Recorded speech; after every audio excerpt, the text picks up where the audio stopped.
Welcome. Yes, sir. Hello, from San Hey. Francisco. I'm Iranian, migrated here 40 years ago as a student.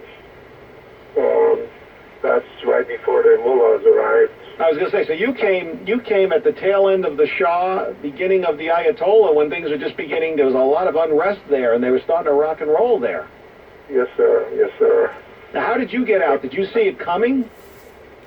Yes, here coming. I came in as a student, went to high school and went to university here in California, and I saw all the problems in Iran, and I saw the mullahs take over of the country, and basically they brainwashed the whole society to believe that America is evil, and in their schools they teach their children to hate America and Israel.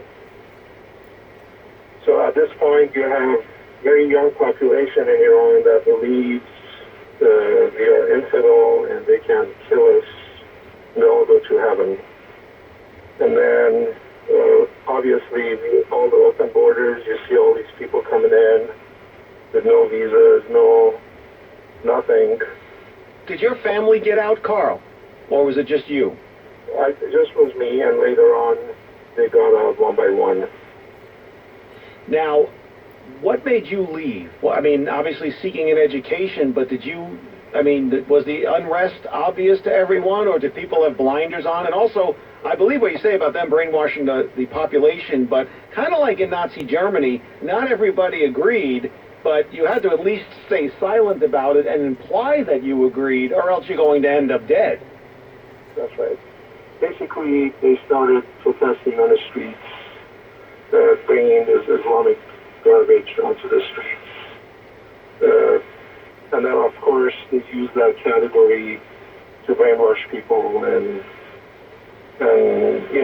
overcome the smart people of Iran. And most of them left during that time.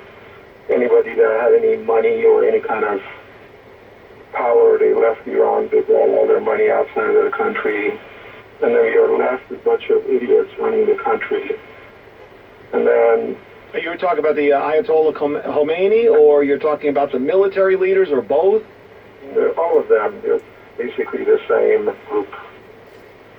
They're using the power of the Bible or their religion or the Quran. That's right, to overcome. Now, Carl, are you a Muslim? Yes. Are you practicing? No, I don't believe in any religion right now because I consider it, at this point, a mind control device. Now, you're not just talking about Islam, you're talking about just all religion in general you consider a mind control. That's right. Okay, so what brought you to that? Because I see it, same as psychiatry is a mind controlling Americans. In other countries, they use their religion to suppress and influence people's... Yeah, but going to a psychiatrist is a medical issue, and that you do optional. We're not being forced en masse to go sit with psychiatrists. It's totally different. Brainwashing and psychiatry are two totally different things. I mean, some people might find comfort in it. Some psychiatrists are better than others, but I think it's unfair to label a medical situation with brainwashing. I mean, CNN is brainwashing, and every 5 minutes they bring psychiatric pills to cure people. In Iran, what they do...